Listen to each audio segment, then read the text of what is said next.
Hello दोस्तों, good morning all of you. Unique physics by Madan sir YouTube channel में आपका स्वागत है। दोस्तों, अपने पीछे की क्लास के अंदर समांतर पट संधारित्र के लिए धारिता का व्यंजक स्थापित किया था। जब दोनों प्लेटों के बीच में आपके पास दोनों प्लेटों के बीच में वायु या निर्वात भरी हो या दोनों प्लेटों के बीच में आपके पास पूरे में संपूर्ण रूप से के पराविद्युतांक का परावैद्युत पदार्थ भरा हो। परंतु आज के वीडियो के अंदर अपने करने जा रहे हैं कि समांतर पट संधारित्र के लिए धारिता का व्यंजक स्थापित करेंगे जब दोनों प्लेटों के बीच में आंशिक रूप से परावैद्युतांक पदार्थ भरा हो। तो दोस्तों स्टार्ट करते हैं आज का वीडियो। तो अपने पास समांतर पट संधारित्र में दो प्लेटें अपने पास क्या होती हैं, समांतर, और दोनों के बीच की दूरी अपने देते हैं कितनी, स्मॉल डी। इस प्लेट का क्षेत्रफल अपने पास ए, पृष्ठीय आवेश घनत्व सिग्मा, इस प्लेट का नाम एक्स और ये अपने पास क्या है, वाई। दोनों प्लेटें एक दूसरे की नज़दीक रखी हुई हैं और जब पहली प्लेट को अपने प्लस क्यू आवेश दिया जाता है,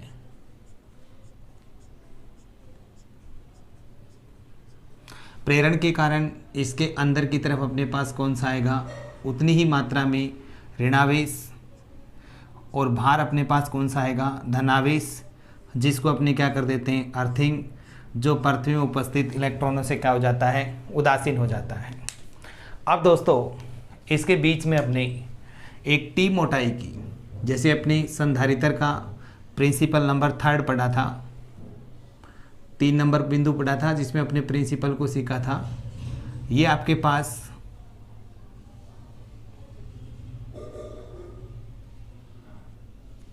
टी मोटाई की एक पट्टिका है और जिसका पराविद्युतांक कितना है अपने पास के। अब इसके अंदर जो माइनस और प्लस, जो इसके मॉलिक्यूल्स हैं अपने पास, जो इसके अणु हैं, ये विद्युत क्षेत्र में रखने पर आपके पास इस तरह से सेट होंगे, माइनस प्लस, क्योंकि इसके अंदर विद्युत क्षेत्र की दिशा अपने पास क्या है, प्लस से माइनस, इस तरीके से है। तो आपके पास माइनस की तरफ कौन सा आ जाएगा, प्लस, और प्लस की तरफ कौन सा आएगा, माइनस, क्योंकि प्लस के ऊपर अपने पास विद्युत क्षेत्र की दिशा में क्या होता है, बल लगता है, और माइनस पर विद्युत क्षेत्र के विपरीत दिशा में बल लगता है। तो माइनस प्लस इस तरीके से आपके पास क्या होंगे, सेट हो जाएंगे।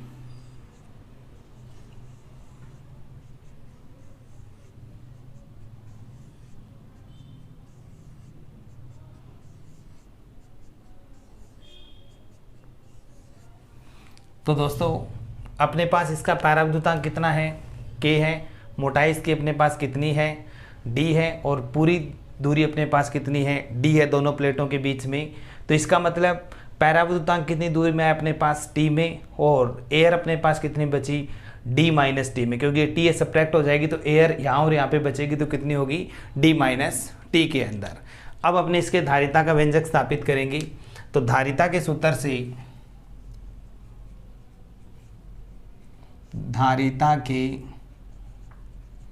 सूत्र से C इक्वल टू अपने पास क्या होता है, Q अपॉन V, समीकरण नंबर 1। हर क्वेश्चन अपने उसी वे में करेंगे जो अपने सबसे पहले समांतर पट संधारित्र का किया था। तो अपने अब किसकी वैल्यू डिटरमाइन करेंगे, V की। तो V का मान ज्ञात करना।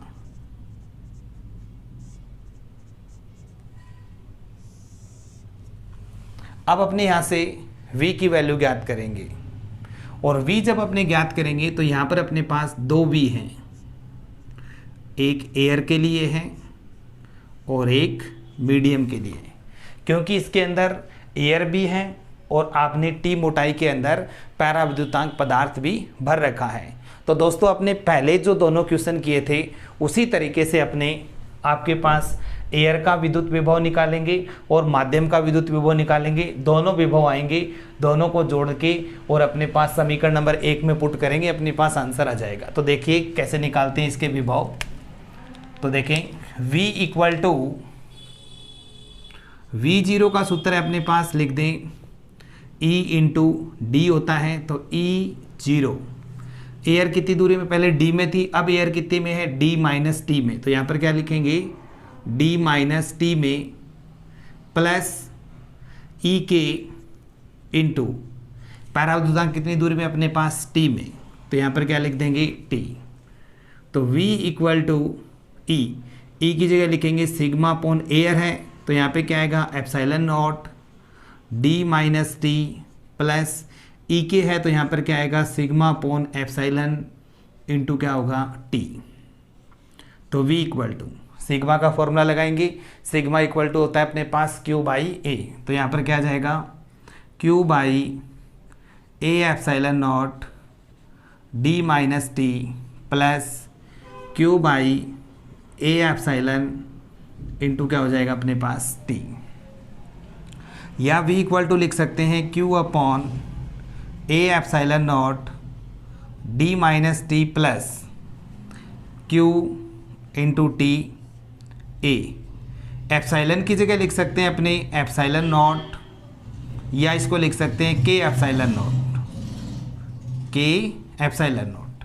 एप्सिलॉन की वैल्यू क्या आ गई के एप्सिलॉन नॉट। इसके बाद q upon A epsilon not, इसमें से कॉमन आ रहा है, कॉमन निकाल देंगे, तो v equal to q upon A epsilon naught common ले लें, q अपॉन ए एप्सिलॉन नॉट कॉमन लेंगे तो यहाँ से बचेगा अपने पास d माइनस टी और यहाँ पे बचेगा t by k plus t by k. या v equal to q upon A epsilon naught bracket d minus, इन दोनों में से t कॉमन ले लेते हैं माइनस का, तो 1 माइनस 1 बाई के ब्रैकेट क्लोज हो रही है। ये अपने पास किसकी वैल्यू निकल गई v की, और v का मान समीकरण नंबर 1 में रख दो। v का मान समीकरण 1 में रखने पर, 1 में रखेंगे तो c equal to q upon v, तो v आया q upon A epsilon naught D minus T 1 minus 1 by K, q से q कैंसिल आउट, तो c equal to A epsilon naught D minus T 1 minus 1 by K. तो ये अपने पास इसकी धारिता का व्यंजक निकल जाएगा। अब दोस्तों अगर अपने एक कंडीशन और बनाए यहाँ पर कि इस पूरी के अंदर अगर अपने पास पैरावृतांक पदार्थ भरा हो या अपने पास d दूरी के अंदर क्या भरा हो पैरावृतांक पदार्थ भरा हो, तो t की जगह अपने क्या रख सकते हैं d रख सकते हैं। अगर दोनों प्लेटों के बीच संपूर्ण रूप से पैरावैद्युतांक पदार्थ भरा हो, संपूर्ण रूप से भरेंगे तो d इक्वल टू क्या रख देंगे t रख देंगे, यानी ये d की जगह क्या आ जाएगा आपके पास t आ जाएगा। पूरी के अंदर अपने पास क्या है पैरावैद्युतांक है, तो c equal to A epsilon naught और इसकी जगह अपने क्या रख दें d माइनस d, या t की जो आपके पास वैल्यू आ रही है कि जब आपके पास पूरी में ही पैरावैद्युतांक आ जाए तो t की जगह अपने पास क्या रिप्लेस कर देंगे d रिप्लेस करेंगे, तो a epsilon not d minus d 1 minus 1 by K, तो a एप्सिलॉन नॉट, तो यहाँ से क्या बचेगा अपने पास d माइनस d बाई के, d से d कैंसिल आउट हो जाएगा, तो आपके पास आ जाएगा a के एप्सिलॉन नॉट बाई d, यह लिख सकते हैं के a epsilon not by d। तो वही रिजल्ट आ जाएगा दोस्तों अपने पास कि अगर पूरी में पैरावैद्युतांक भर दें, यानी पूरी में मीडियम ले लें अपने पास Cm ले लें, तो वो अपने पास जो आपके पास माध्यम की धारिता है वो निर्वात की धारिता से कितने गुना प्राप्त होती है अपने पास k गुना है वो क्या होती है प्राप्त होती है। अब इसको रिपीट कर लेते हैं हल्का सा कि अपने समांतर पट संधारित्र की धारिता को ज्ञात करना है जब आपके पास दोनों प्लेटों के बीच में टी मोटाई का पैराविद्युतांक पदार्थ भरा हो। टी मोटाई का है अपने पास, या आंशिक रूप से बोल सकते हैं, तो अपने पास टी मोटाई में पैराविद्युतांक आएगा तो डी माइनस टी में अपने पास क्या होगी, एयर होगी। तो अपने पीछे के 2 क्वेश्चन किए हैं, उस हिसाब से धारिता का सूत्र लगाएंगे, C equal to Q by V, समीकरण नंबर 1। परंतु अब V का जब मान निकालेंगे तो 2 तरह के विभव निकलेंगे, एयर का विभव अलग आएगा और माध्यम का विभव अलग होगा। तो एयर के लिए V0 और माध्यम के लिए VK। V का फॉर्मूला लगाते हैं E इंटू डी अपने पास, तो यहाँ पे क्या होगा E0, और एयर कितनी डिस्टेंस में यहाँ पर D माइनस टी में, तो D minus t plus EK, और कितनी डिस्टेंस में आपके पास T डिस्टेंस में। फिर E0 की जगह sigma upon epsilon note D minus T, और इसमें जगह सिग्मा अपॉन क्या आएगा, एप्सिलॉन, क्योंकि यहाँ पर क्या है, माध्यम है, into T. Q upon epsilon note, sigma की जगह Q by A epsilon note D minus T, इसकी जगह भी Q by A epsilon into T. अब अपने पास एप्सिलॉन की जगह लिख सकते हैं एप्सिलॉन नोट एप्सिलॉन आर, और एप्सिलॉन आर की जगह क्या रख दिया मैंने, के एप्सिलॉन, के रख दिया, तो इंटू क्या पड़ा है, एप्सिलॉन नोट, यानी एप्सिलॉन की जगह रिप्लेस किया के एप्सिलॉन नोट। अब इन दोनों स्टेपों में से Q अपॉन ए एप्सिलॉन नोट कॉमन आ रहा है, तो Q अपॉन ए एप्सिलॉन नोट अपनों ने क्या किया, कॉमन निकाला है, और कॉमन निकालने के बाद D minus t plus T by के। अब इस दोनों स्टेपों के अंदर अपने T फिर कॉमन आ रहा है, तो अपने पास Q अपॉन ए एप्सिलॉन नोट, D माइनस का T यहाँ पे कॉमन लिया, तो यहाँ से क्या बचेगा, प्लस का 1, और प्लस वाली टर्म क्या हो जाएगी, माइनस 1 बाई के। तो ये दोस्तों इस तरीके से अपने पास V की वैल्यू डिटरमाइन हुई, और V का मान उठाकर समीकरण नंबर 1 में रखोगे तो Q से Q कैंसिल आउट होगा, और आपके पास ये धारिता का सूत्र निकल जाएगा अपने पास, जब दोनों प्लेटों के बीच में T मोटाई का पैराविद्युतांक पदार्थ भरा हो। तो अपने धारिता क्या कर सकते हैं, ज्ञात कर सकते हैं। अब अपने यहाँ से ऐसा सोचें कि दोनों प्लेटों के बीच में अगर संपूर्ण रूप से के पैराविद्युतांक पदार्थ क्या हो, भरा हो, संपूर्ण रूप से भरा होगा, तो T की जगह अपने क्या रख देंगे, D रख देंगे। तो T की जगह मैंने क्या कर दिया, D रिप्लेस किया, तो मेरे पास वही फार्मूला आ गया जो अपनों ने पीछे वाले क्वेश्चन के अंदर क्या किया था, ड्राइव किया था। तो दोस्तों इस तरीके से अपने जब दोनों प्लेटों के बीच में के पैराविद्युतांक पदार्थ भरा हो तो धारिता का व्यंजक है वो क्या कर सकते हैं, स्थापित कर सकते हैं। अब दोस्तों अपने समांतर पट संधारित्र की धारिता ज्ञात करेंगे जब दोनों प्लेटों के बीच में अलग अलग मोटाई व अलग अलग पैराविद्युतांक पदार्थ की पट्टिकाएं रखी गई हों। जैसे मान लो अपनों ने सबसे पहले क्वेश्चन किया था, जब 2 प्लेट थी, दोनों प्लेटों के बीच में पूरी में एयर भरी हो, दोनों प्लेटों के बीच में संपूर्ण रूप से पूरी में माध्यम हो। तीसरा अपने पार्ट पड़ा, जब दोनों प्लेटों के बीच में कुछ दूरी के अंदर एयर है और कुछ दूरी के अंदर अपने पास क्या माध्यम है, तो धारिता ज्ञात कर सकते हैं। और चौथा अपने पास इसी का पार्ट है कि जब आपके पास दोनों प्लेटें हैं, दोनों प्लेटों के बीच में अलग अलग मोटाई की, एक पैराविद्युतांक पदार्थ नहीं है, अब अलग अलग मोटाई की अलग अलग पट्टियां रखी गई हैं, और इन सब के जो पैराविद्युतांक हैं वो अपने पास क्या है, अलग अलग हैं। तो अपने उसकी धारिता क्या करेंगे, ज्ञात करेंगे। तो आपके पास समांतर पट संधारित्र दिया हुआ है। पहली प्लेट को जब अपने प्लस क्यू आवेश देते हैं, इस प्लेट का नेम दे देते हैं x, इसका y, और प्लस आवेश देते हैं, तो प्रेरण के कारण दूसरी प्लेट के अंतः पृष्ठ पर अपने पास कौन सा आ जाता है, उतनी मात्रा में ऋणावेश, और बाह्य पृष्ठ पर क्या आता है, धनावेश, जिसको अपने क्या कर देते हैं, अर्थिंग कर देते हैं, जो पृथ्वी में उपस्थित इलेक्ट्रॉन से क्या हो जाता है, उदासीन। यहाँ से इलेक्ट्रॉन आएंगे और इस प्लस को अपने क्या कर देंगे, न्यूट्रल कर देंगे। इसका पृष्ठीय आवेश घनत्व सिग्मा और उसका क्षेत्रफल प्लेटों का कितना है, a है। तो अपने को धारिता ज्ञात करनी है। और जो ये प्लेटें हैं, इन सब प्लेटों के बीच में, यानी इन दोनों प्लेटों के बीच में अलग अलग मोटाई की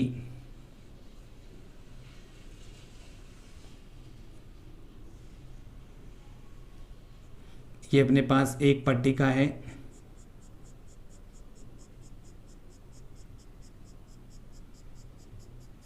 इसकी मोटाई है अपने पास T1 और इसका पैराविद्युतांक है अपने पास K1। इसी तरह से दोस्तों दूसरी पट्टिका रखी गई है, एक दूसरे के पास पास रखी गई है, बीच में गैप नहीं है अपने पास। ये अपने पास सेकंड है, इसकी मोटाई है आपके पास T2 और इसका पैराविद्युतांक है K2। इसी तरह से अपने पास डैश डैश बहुत सारी पट्टिकाएं रखी गई हैं। लास्ट वाली जो पट्टिका है उसको मान लेते हैं अपने NV पट्टिका। जैसे ये अपने पास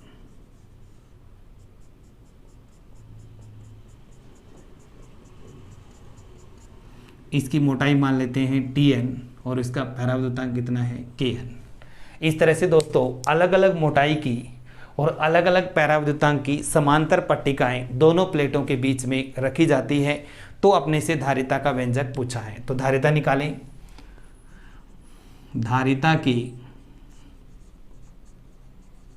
धारिता के सूत्र से C = Q/V, समीकरण नंबर फर्स्ट। ये अपने पास धारिता का सूत्र लगाया है। अब अपने किसका मान ज्ञात करेंगे? V का मान ज्ञात करना। अब दोस्तों जब अपने V का मान ज्ञात करेंगे यहाँ से, क्योंकि विद्युत क्षेत्र का मान सब पट्टिकाओं के अंदर क्या होगा? अलग अलग होगा, क्योंकि इनकी मोटाइयाँ क्या हैं अपने पास अलग अलग हैं, और मोटाई अलग अलग होने से विद्युत क्षेत्र का मान अलग होगा, और विद्युत क्षेत्र का मान सब पट्टिकाओं में अलग अलग होगा, तो विभवांतर का मान अपने सब पट्टिकाओं के लिए क्या होगा? अलग अलग रहेगा। तो अपने कुल विभवांतर निकालें V, वो इन सब के अलग अलग विभवांतरों के योगफल के क्या होगा? बराबर। जैसे फर्स्ट के लिए VK1, दूसरे के लिए VK2 डैश डैश, लास्ट के लिए क्या आ जाएगा? VKN। इन सब विभवांतरों को ऐड करेंगे और टोटल विभव यहाँ पर रखेंगे, और अपने पास इस क्वेश्चन की धारिता है वो क्या हो जाएगी? निकल जाएगी। तो V = VK1 निकालें तो अपने पास क्या आएगा? EK1 इंटू कितनी मोटाई है? T1। सेकंड के लिए EK2 मोटाई कितनी है? T2 डैश डैश, EKN मोटाई कितनी है अपने पास? TN। तो V = EK into T1। EK की जगह σ/ε T1 plus σ/ε T2 plus σ/ε Tn। तो V = सिग्मा की जगह रख सकते हैं Q/A T1 plus Q/A T2 plus dash dash Q/A Tn। तो अपने पास एप्सिलॉन की जगह अपनी वैल्यू रिप्लेस करें। V = Q/A, एप्सिलॉन होता है K∈0। तो यहाँ पे फर्स्ट के लिए करेंगे K1∈0 T1 plus Q/A K2∈0 T2 plus dash dash Q/A Kn∈0 into Tn। ये अपने पास V की वैल्यू आई। इसमें से जो कॉमन आ रहा है उसको कॉमन निकालते हैं। अपने कॉमन निकालेंगे V = Q/A∈0 कॉमन आएगा, तो यहाँ से अपने पास बचेगा T1/K1 plus T2/K2 dash dash Tn/Kn। तो इस तरीके से अपनों ने इसकी वैल्यू रख दी, किसकी? V की। अब V का मान समीकरण 1 में रखने पर C क्या है अपने पास? Q/V। तो C = Q/V। V कितना है आपके पास? इसको रिप्लेस किए Q/A∈0 T1/K1 plus T2/K2 plus dash dash Tn/Kn। तो Q से Q कैंसिल आउट हो जाएगा अपने पास। तो C का फॉर्मूला बन जाएगा आपके पास A∈0 upon A∈0 upon T1/K1 plus T2/K2 dash dash Tn/Kn। तो ये अपने पास धारिता का व्यंजक है वो स्थापित हो जाएगा। दोस्तों कुछ नहीं किया अपनों ने, बिल्कुल सिंपल तरीके से कर रहे हैं कि धारिता का सूत्र लगा रहे हैं C equal to Q by V, और V का मान ज्ञात कर रहे हैं V equal to E into D से। E का सिग्मा अपॉन एप्सिलॉन नॉट और सिग्मा का Q बाई A फॉर्मूला लगा रहे हैं जो अपने पीछे पढ़ रखे हैं, और फॉर्मूला लगाकर इन डेरिवेशनों को अपने क्या कर रहे हैं, सॉल्व कर रहे हैं। तो सिंपल अपनों ने V का मान निकाला, तो V का मान अगर इनके मोटाइयाँ अलग अलग हैं तो इन पे विद्युत क्षेत्र है, उनका मान क्या होगा, अलग अलग। विद्युत क्षेत्र अलग अलग होगा तो V का मान भी क्या होगा, अलग अलग होगा। इसलिए सबके लिए विभव के मान अलग अलग हैं, सबको जोड़ेंगे तो कुल विभव निकल जाएगा। तो अपने पास V का सूत्र लगा दिया E_k1 into T1, E_k2 into T2, E_kn into Tn सभी पट्टिकाओं के लिए। अब E_k की value sigma upon epsilon into T1, sigma upon epsilon into T2, sigma upon epsilon into Tn। Sigma की जगह अपने पास पता ही है Q बाई A होता है, Q बाई A फॉर्मूला लगाया है। अब अपने एप्सिलॉन की जगह रिप्लेस किया है फर्स्ट पट्टिका के लिए। एप्सिलॉन क्या होता है, K एप्सिलॉन नोट, तो अपने पास क्या होगा K1 एप्सिलॉन नोट, तो K1 epsilon note, K2 epsilon note, Kn epsilon note. अब अपनों ने क्या किया यहाँ पे, इसमें से Q upon A epsilon naught common लिया, कॉमन लेने के बाद ये स्टेप बचेगा अपने, और V का मान समीकरण नंबर 1 में रखेंगे, यहाँ पे 1 में रखेंगे तो आपके पास Q से Q कैंसिल आउट होगा और A एप्सिलॉन नोट ऊपर चला जाएगा, और ये फॉर्मूला अपने पास धारिता का, यानी धारिता का सूत्र निकल जाएगा C equal to A epsilon naught upon T1 by K1 plus T2 by K2 dash dash Tn by Kn। इस तरीके से दोस्तों समांतर पट संधारित्र के अपने 4 क्वेश्चन सोल्व किए हैं। यहाँ पर पहला क्वेश्चन आपने किया था समांतर पट संधारित्र की धारिता ज्ञात करना जब दोनों प्लेटों के बीच में आपके पास वायु या निर्वात है। दूसरा क्वेश्चन जब संपूर्ण रूप से K परावैद्युतांक पदार्थ भरा है। तीसरा आपने किया दोनों प्लेटों के बीच में आंशिक रूप से परावैद्युतांक पदार्थ भरा है। और चौथा क्वेश्चन अपनों ने ये देखा है कि समांतर पट संधारित्र की धारिता ज्ञात करना जब आपके पास दोनों प्लेटें हैं, उन दोनों प्लेटों के बीच में अलग अलग मोटाई के और अलग अलग परावैद्युतांक पदार्थ की समांतर पट्टिकाएं रखी गई हैं। तो दोस्तों उम्मीद करता हूं आपको ये क्वेश्चन अच्छी तरीके से समझ में आए, इसलिए वीडियो को लाइक करें, शेयर करें, और अभी तक आप नए हैं तो आपने अगर चैनल को सब्सक्राइब नहीं किया है तो चैनल को सब्सक्राइब करें और बेल आइकन को क्लिक करें ताकि न्यू वीडियो के नोटिफिकेशन आपको सबसे पहले मिलते रहें। Thank you.